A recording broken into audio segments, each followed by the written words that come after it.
I got to kick this thing off. Can I kick it off? 1, 2, 3, 4.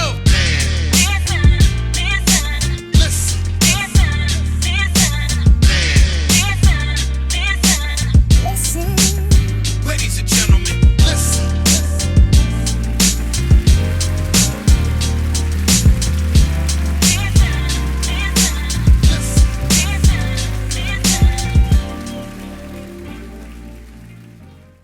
Conversate with Us Radio presents the manlistenshow. We are the blackest radio show on the internet. We bring you our opinion on topics that affect the Black community in an effort to enlighten, enrich, and empower every brother and sister that falls under the sound of our voice. We operate on a no-hating frequency, so be prepared for us to keep it 100% real and 100% Black all the time. Please follow the show on Facebook, Instagram, and X at manlistenshow. You can go to the link in our bio on Instagram. You can get our t-shirt. You can get like this one right here. Monique was right. You can buy our books. Go to our YouTube, click that bell icon so you'll be notified when we have a new show. Just make sure you support the show. Let everybody know about the blackest radio show on the internet, the Man Listen Show. I'm your host, Mark B. Let's bring the crew in. Shout out to C. So, hey, man, you know, I hate to call him this, but I think he's earned the name now. Sleepy Joe had a very, very, very bad showing at the first presidential debate. And a lot of people have been calling for him to step aside. I personally think that would be a disaster. But I want you all's opinion on this, you know, because it's election season and we're getting close to it. And typically, as we get closer to it, we want to talk about things that affect the Black community. We want to bring awareness to things that people need to be aware of so that they can ask their elected officials or demand, hey, this is what we want, and be informed about how we're voting. Because, you know, honestly, for too long, we have been held hostage with our vote. But unfortunately, there really is no other option, in my opinion. But I'm gonna ask you all this, man. When y'all saw the replay, because I didn't watch it. Actually, me and Lab was recording the show when it was going on. When y'all saw the replay, what were your thoughts? I actually watched live with my mom. I was like, oh my God. I was like, we're doomed. Yeah. It was sad. Sad that, one, we've had so many opportunities to make sure things like this don't happen, and we keep not taking advantage of those opportunities. I feel like time and time again, the people that we elect in the Congress keep showing us that they're not actually doing anything at all, like putting in age limits or restrictions on people with felonies. You have been consistent by talking about we need age limits. You have been consistent about that, and you were right. Clearly. In the Supreme Court, they letting these judges die on the bench. In the presidency, even in the in Congress. That's why they don't want to put age limits on there, because they know they next. But they need to, it should literally be limits to stop people from just sitting in there, living their life off of taking advantage of America, basically. But I mean, but nothing has changed. And now here we are with two grandpas. One's a felon. One is literally asking for earlier bedtime. And America's just sitting here stuck in a chokehold. But I agree that even though our vote has been held hostage, the saga clearly continues, because what are we going to do? And asking Kamala to step in, I think that's a mistake. It's going to be too many variables that you can't account for, who you're going to lose and who you're going to gain and all that other stuff. And it's too late in the game to try to give her momentum. Even though she's polling higher, she's a part of the package. So leave it the way it is, because you're going to throw a lot of those folks into a tizzy fit. You put that Black girl in the front running. So yeah, they might as well just leave it how it is and go ahead and start recording these debates at 6 a.m. when they up having their morning tea. They're gonna have to. Hi, I'm Marika Moore, and if you want to get all up in my business, you should check out my new book, Unsolicited Marriage Advice, where I provide an analysis of the best marriage advice that I've received over the past 16 years or so. So head on over to Amazon and buy it now. And here's the thing about it for Lad Johnson. What I read was that legally, in order to access the campaign funds that have been raised, Kamala has to be on the ticket. So either she's going to have to be the presidential candidate or what she is right now, because people have donated to the Biden-Harris campaign. So legally, all that money that's been donated so far, and I can't believe they're getting much money. I know the MAGA folks have been just don't. What was it? I don't know the number, but when he got convicted, I know they was donating money. They're nuts. But in order to have the access to the money, Kamala has to be on there because her name is actually a part of the campaign. But go ahead, lad. What'd you think, man? I know you said you had no interest in watching. I didn't either, dog. It's you know, like your favorite team's about to play like Yeah. the number one seed, and you like, I don't even want to see the blowout, bro. Mm-hmm. Well, you know, honestly, the next day, so I was working from home, and CNN, I think it was CNN or MSNBC, one of them replayed it, or I found the stream to replay, and I watched it, and I could only get through like about 20 minutes of it. And I was just like, man, this is ridiculous on both sides, you know. My whole thing with Joe is, yeah, he's old. Um, like Erika said, that's historically we've had congressmen, senators, judges who just that's their life's mission, is to see how long they can stay in their position of power. You know, power doesn't give up easily, you know, doesn't give itself up easily. But I'm also old enough to remember where there have been several senators, governors, Congress people that have passed away before the election. Their name stayed on the ballot and they still won. So I think it's much ado about nothing. Joe is gonna get the same people to vote for him that were gonna vote for him before, and so is Trump. I don't see anyone who would say, "Man, Joe is a little too old." So in turn, in light of that, I'm going to turn around and vote for Trump. That I don't see anyone doing that. So everybody just needs to just relax.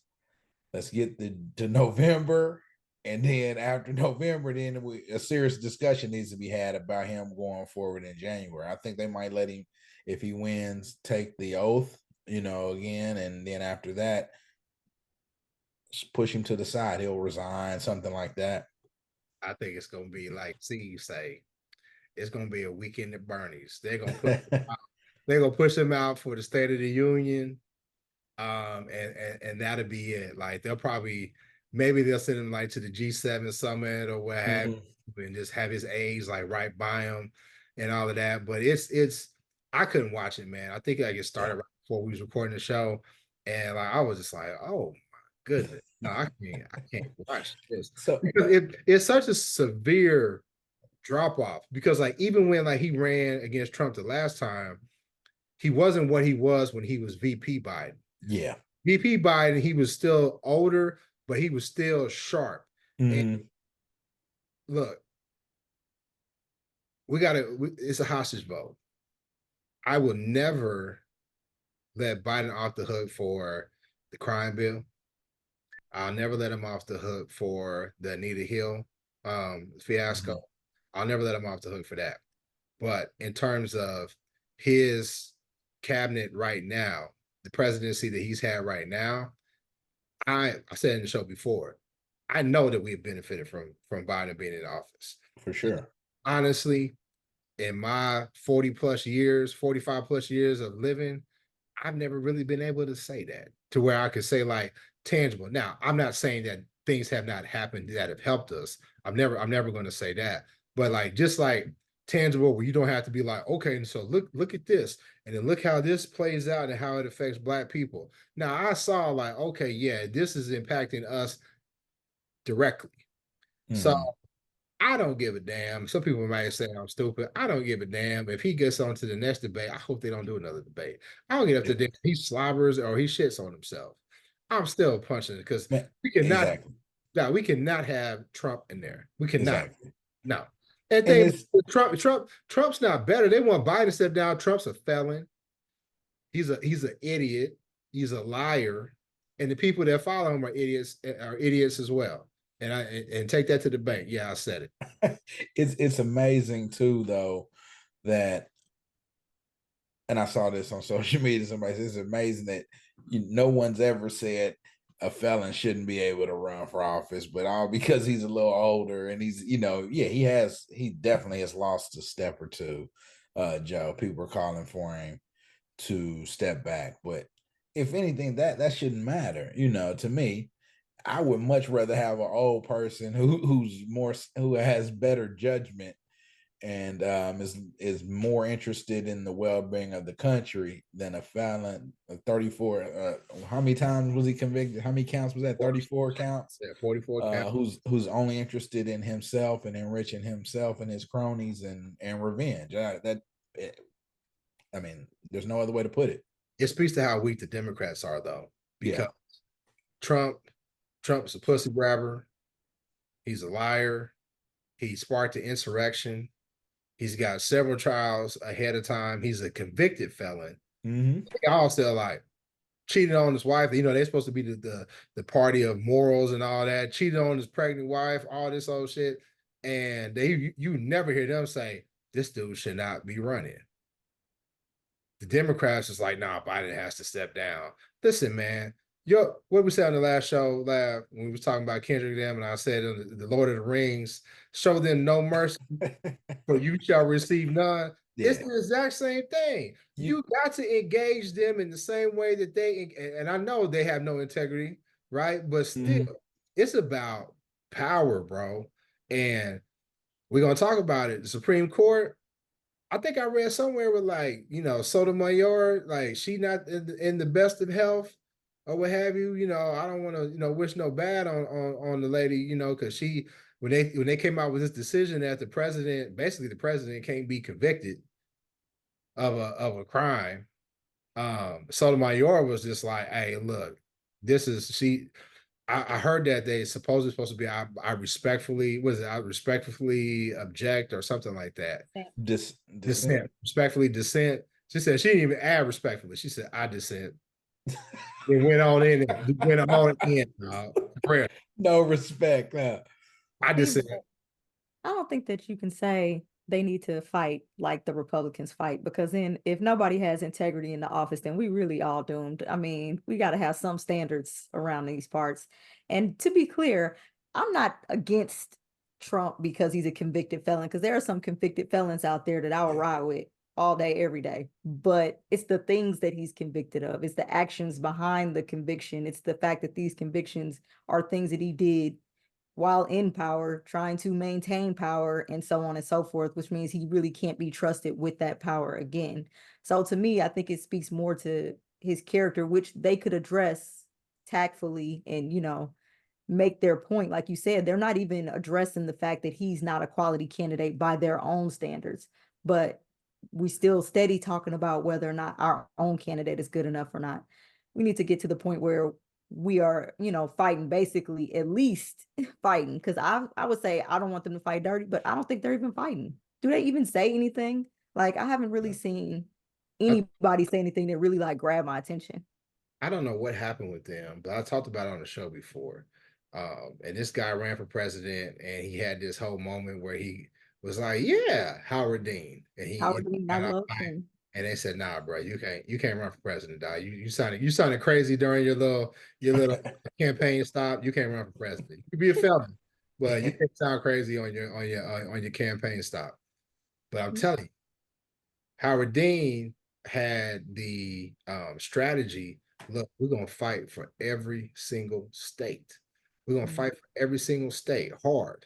We're not gonna concede any states. We're gonna fight hard, and that's part of what got Obama elected. That's part of what got him elected. Some other things that Jesse Jackson did back in the day, but all these things set the table for Obama to be elected.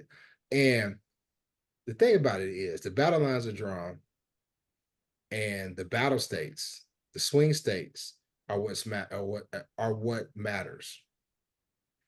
And the problem is this. And I'm gonna say this. I hate saying the problem with Black people because I hate pathologizing us. But there's a subset of Black people, especially younger Black people, who get caught up on saying, well, they're both bad, they're both racist or whatever. And it's like, bro, look at the bigger picture. look at, one side who's voted against student loans, they voted against like lowering prescription drugs, lowering insulin costs. One side voted against it, lockstep. The other side voted for it.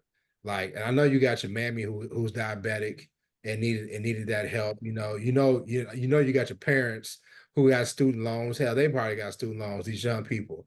And the problem is this: a lot of these younger folks don't realize that it's not about getting you to vote for Trump. It's about you saying it don't matter. And if we get enough in Michigan, enough in Ohio, we get enough of them brothers and sisters in Cleveland and Cincinnati to be like, it don't matter and sit home, then guess what happens? He wins Ohio, he wins Michigan, he wins Wisconsin, and then he's in office. Right. And to that point, it's a deeper dive, much deeper dive, and like what has got us to that point to where people feel comfortable just saying, you know what, I don't even care about voting.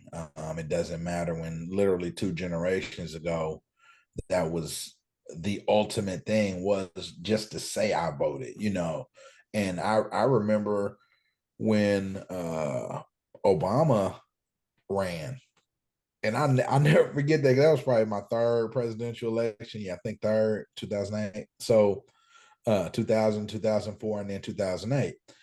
And I wasn't old enough in 96, but you didn't vote for Clinton? No, because my birthday was like after the registration period ended or whatever. So Rika probably the first one was the second Bush campaign. No, it was Trump, wasn't it? Wasn't that your first campaign? You Trump and Hillary.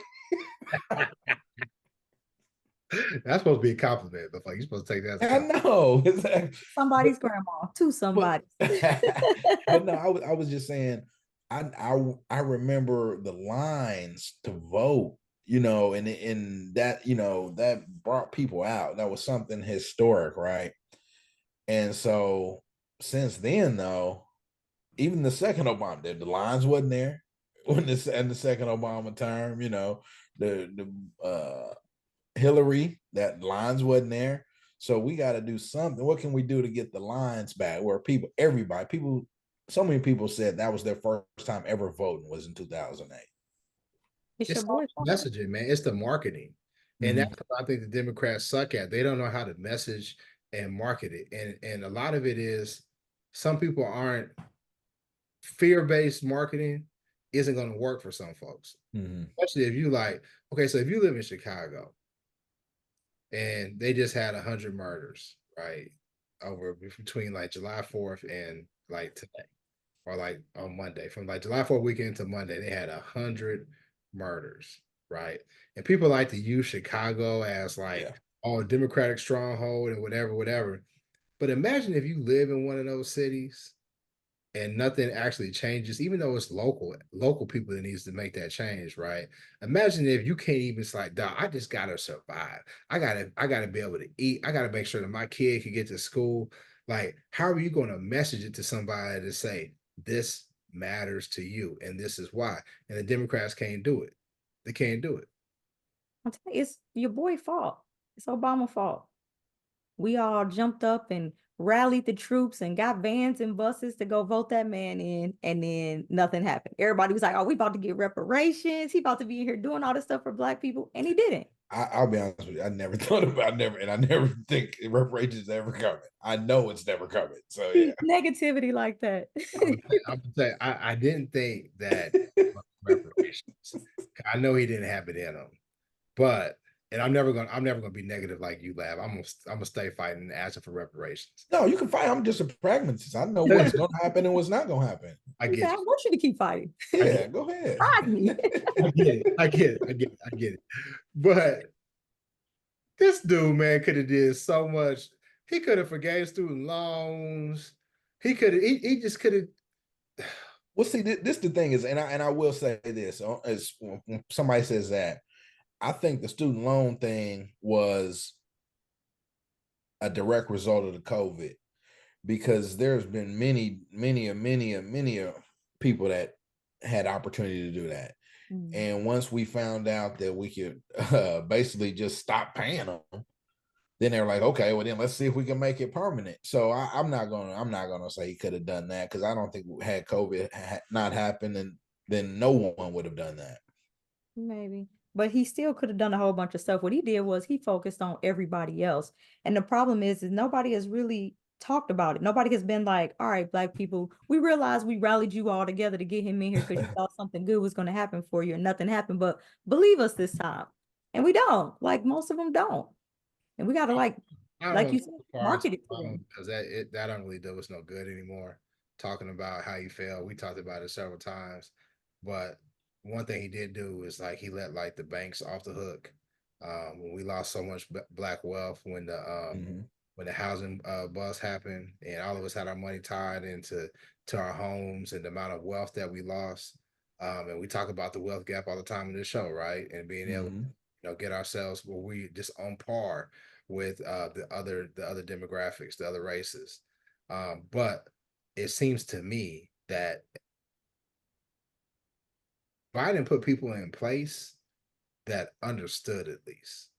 I don't know where Obama fell off or why he didn't have the right folks. Now, I will say, and I talked about it before, Eric Holder and the consent decrees that they had, St. Louis, Cleveland, I can't remember the other city, but where they really called out the crooked St. action. Louis.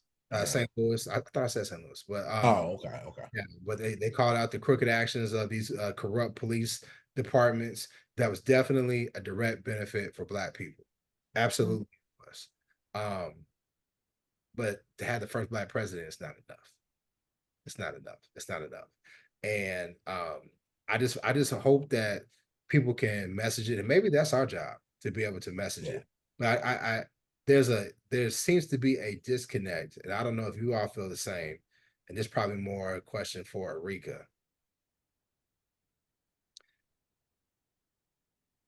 My younger children in their early 20s don't seem to get it. They get a lot of their information from TikTok.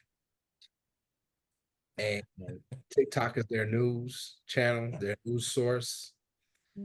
And I hate to say it, man, because you remember when Trump won the first time, they was like, oh, they use social media, Facebook for an agenda to mislead Black people. Like we were just stupid and just falling for the okie doke for the Russians. Like these racist white Russians are smarter than Black people, right?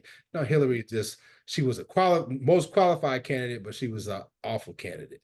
And white folks lied. A lot of them lied. They was like, oh no, we ain't gonna vote for Trump. And they did. And they did. And in our group chat, Ricky, you said it, I think you said it. Ain't no way they would vote for Kamala as president.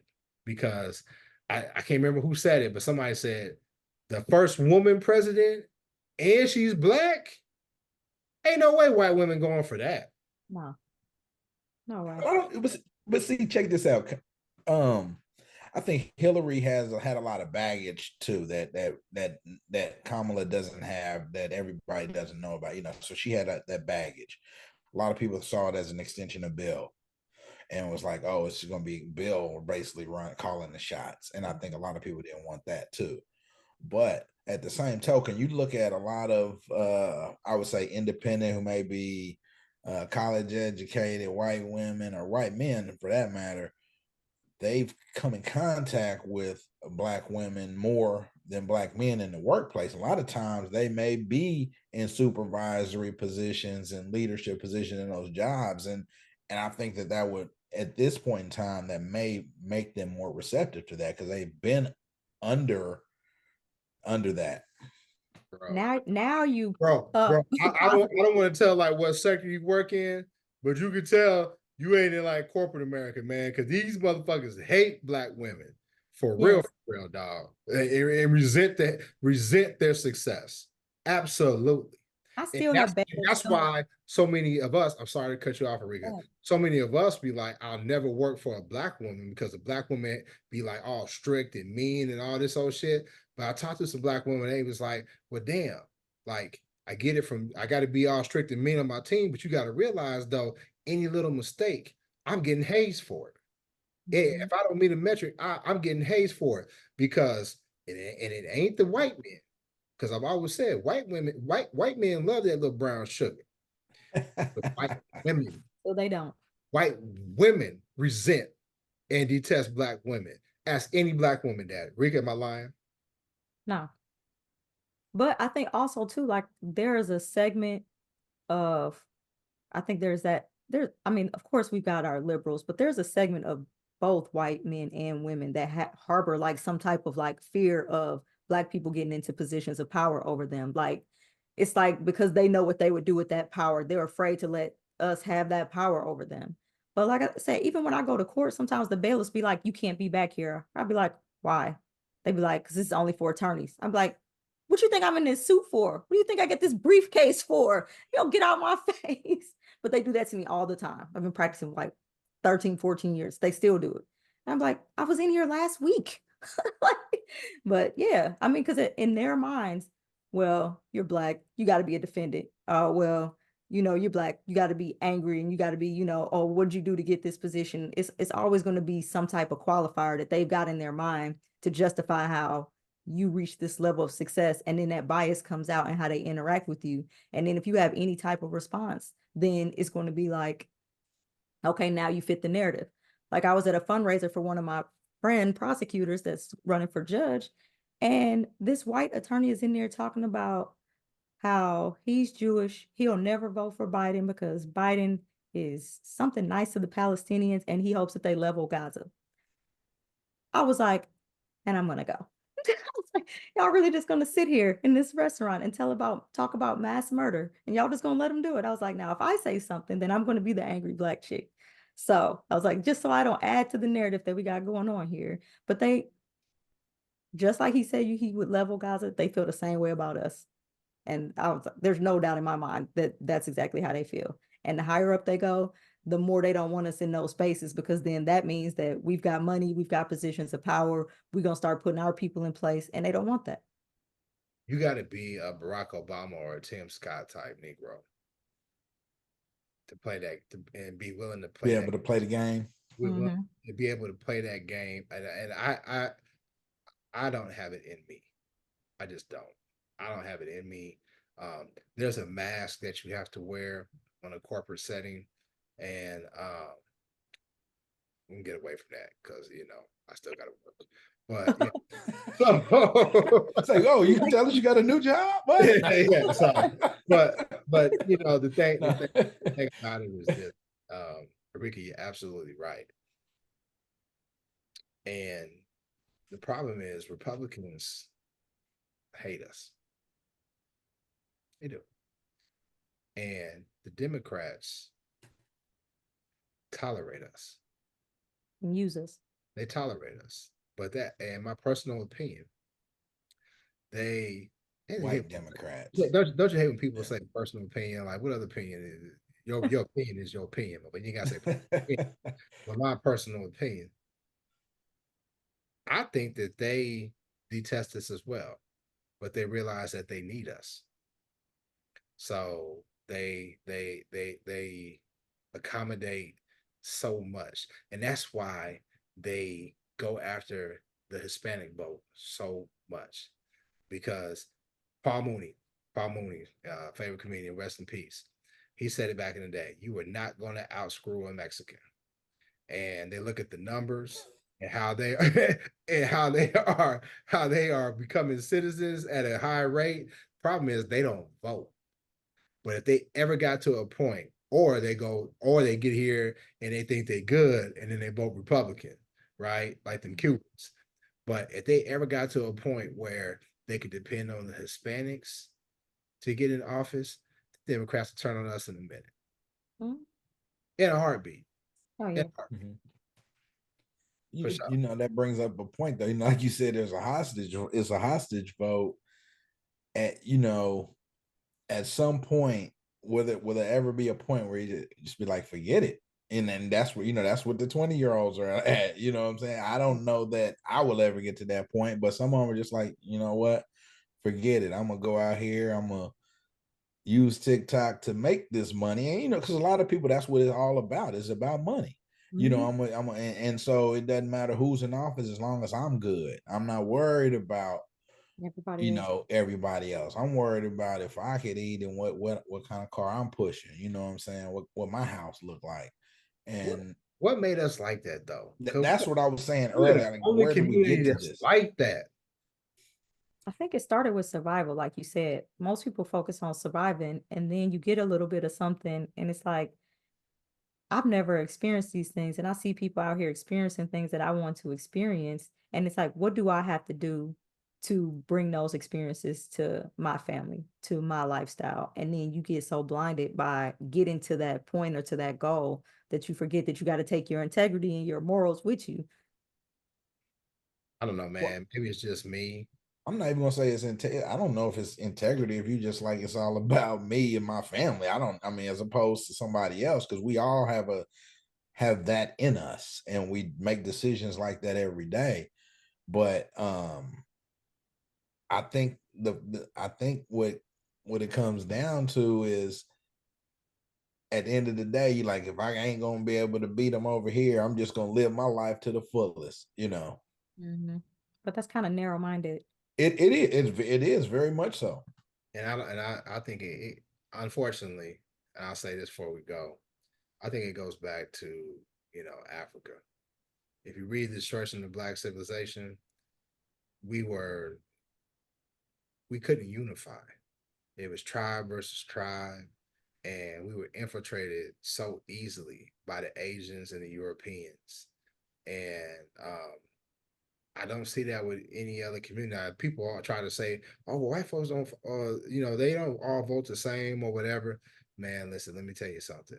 When it's time for them to get on code, they do it in a heartbeat. They may be good to you or whatever, but when it comes down to protecting the status that whiteness affords to them, they get on code. The Asians do it, Jews do it, everybody does it except for us. And there is no status to being I was Black about to say, what do afford. we So maintain? I mean, yeah, you what just you mean said there's no status? There's no status for what? You just no, you said to preserve the status that being white affords. I said, well, so what's the status that being Black affords that they would rally behind, and people would rally behind? Being on code to promote our advancement. That's what I mean. Okay. That's what I mean. So I don't know, man. And like I said, there's certain statements I feel like are like, ignorant statements. The one I feel is the dumbest statement ever made, and we were tricked into saying that whole Black people are not a monolith. Shit. We got monolithic problems. We may not all live the same or like screw the same or anything like that. But we all got monolithic problems. That's for sure. That's for sure. So anyway, I think we talked about it enough. Make sure you go to our Facebook, Instagram, and Twitter at Melissa Show. Let us know what you think. And go to our link in our bio. You can buy our merchandise, get this Monique Was Right t-shirt. You know what I'm saying? Everybody loves that, especially look at seeing laugh. I mean Enrique laugh. Hey man. they love it. Monique, even a broken clock is right twice a day, man. She's right. Then get Rika's book, get my book, Rika's 2 books. And we'll watch you next time. Peace. Shout out to C. Bye, Sophie.